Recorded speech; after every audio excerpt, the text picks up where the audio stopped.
Good morning, friends. Chapter 24, The Advocate.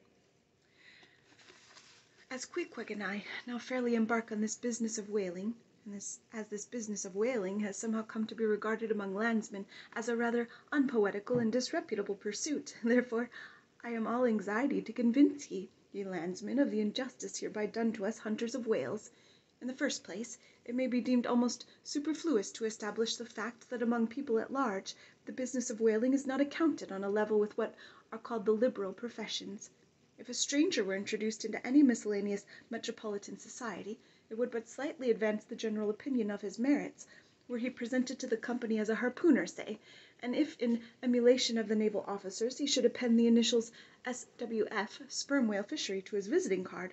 Such a procedure would be deemed preeminently presuming and ridiculous.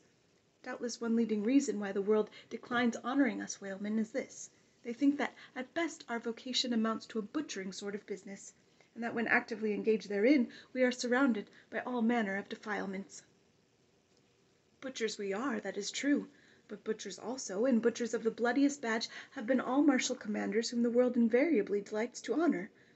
And as for the matter of the alleged uncleanliness of our business, you shall soon be initiated into certain facts hitherto pretty generally unknown, and which upon the whole will triumphantly plant the sperm whale ship at least among the cleanliest things of this tidy earth.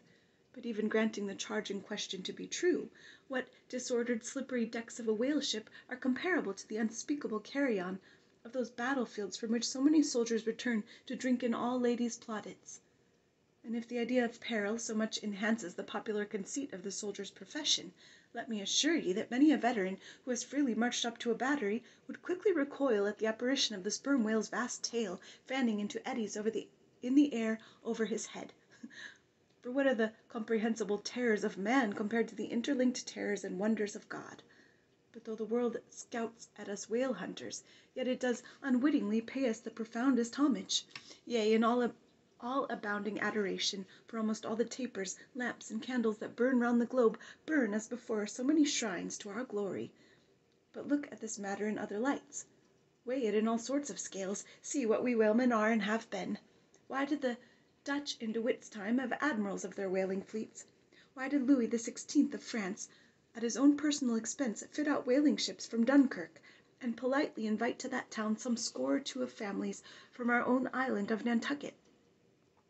Why did Britain between the years of 1750 and '88 pay to her whalemen in the bounties of upwards of £1 million? And lastly, how comes it that we whalemen of America now outnumber at all the rest of the banded whalemen in the world, sail a navy of upwards of 700 vessels, manned by 18,000 men, yearly consuming $4 million, the ship's worth at the time of sailing $20 million, and every year importing into our harbors a well-reaped harvest of $7 million? How comes all this, if there be not something puissant in whaling?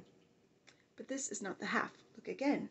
I freely assert that the cosmopolite philosopher cannot for his life point out one single peaceful influence which within the last 60 years had operated more potentially upon the whole broad world, taken in one aggregate, than the high and mighty business of whaling. One may in another. It has begotten events so remarkable in themselves, and so continuously momentous in their sequential issues, that whaling may well be regarded as that Egyptian mother who bore offspring themselves pregnant from her womb. It would be a hopeless, endless task to catalogue all these things. Let a handful suffice. For many years past the whale ship has been the pioneer in ferreting out the remotest and least known parts of the world. She has explored seas and archipelagos which had no chart, where no Cook or Vancouver had ever sailed.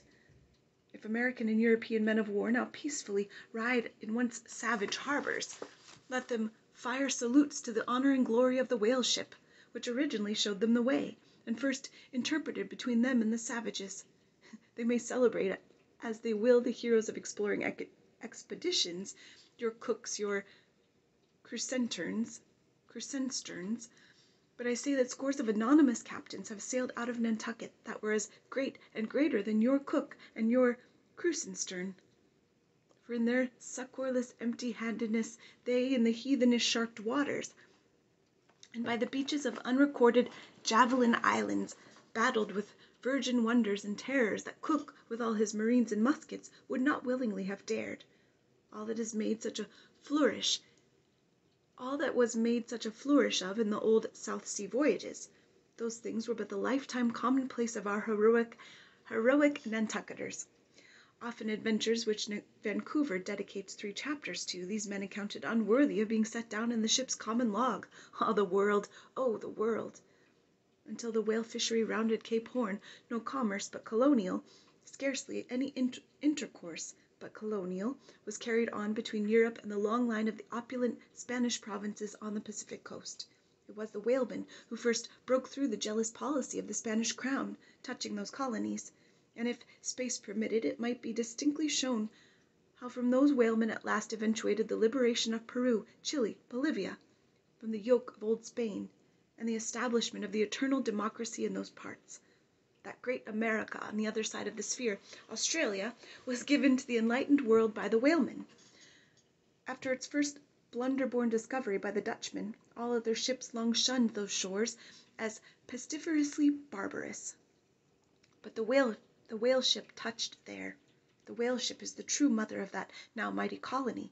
Moreover, in the infancy of the first Australian settlement, the immigrants were several times saved from starvation by the benevolent biscuit of the whale ship, luckily dropped an anchor in their waters.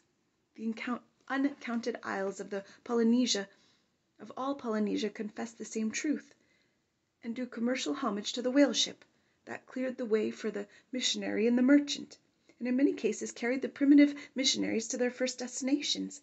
If that double-bolted land, Japan, is ever to become hospitable, it is the whale ship alone to whom the credit will be due, for already she is on the threshold.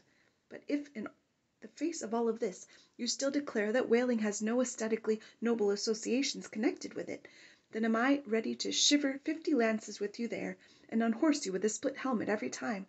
The whale has no famous author, and whaling no famous chronicler, you will say. The whale no famous author, and whaling no famous chronicler? Who wrote the first account of our Leviathan? Who but mighty Job? And who composed the first narrative of a whaling voyage? Who but no less a prince than Alfred the Great? Who with his own royal pen took down the words from Other, the Norwegian whale hunter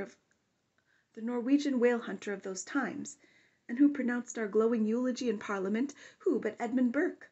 True enough, but then whalemen themselves are poor devils. They have no good blood in their veins. No good blood in their veins. They have something better than royal blood there. The grandmother of Benjamin Franklin was Mary Morrell, afterwards by marriage Mary Folger, one of the old settlers of Nantucket, and the ancestress to the long line of Folgers and the harpooners, all kith and kin to noble Benjamin, this day darting the barbed iron from one side of the world to the other. Good again, but then all confess that somehow whaling is not respectable. Whaling not respectable. Whaling is imperial. By old English statutory law, the whale is declared a royal fish. Oh, that's only nominal. The whale himself has never figured in any grand imposing way. The whale never figured in any grand imposing way. In one of the mighty triumphs given to a Roman general upon his entering the world's capital, the bones of a whale, brought all the way from the Syrian coast, were the most conspicuous object in the symboled procession. Granted, since you cite it, but say what you will, there is no real dignity in whaling. No dignity in whaling! The dignity of our calling the very heavens attest. Cetus is a constellation in the south. No more. Drive down your hat in the presence of the Tsar, and take it off to Queequeg. No more. I know a man that in his lifetime has taken 350 whales. I account that man more honorable than that great captain of antiquity who boasted of taking so many walled towns.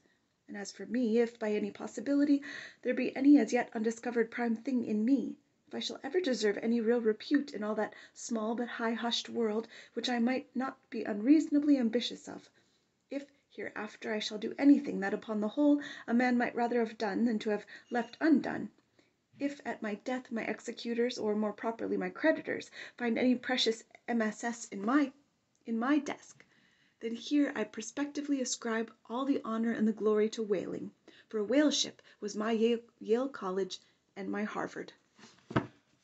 Have a good day, friends.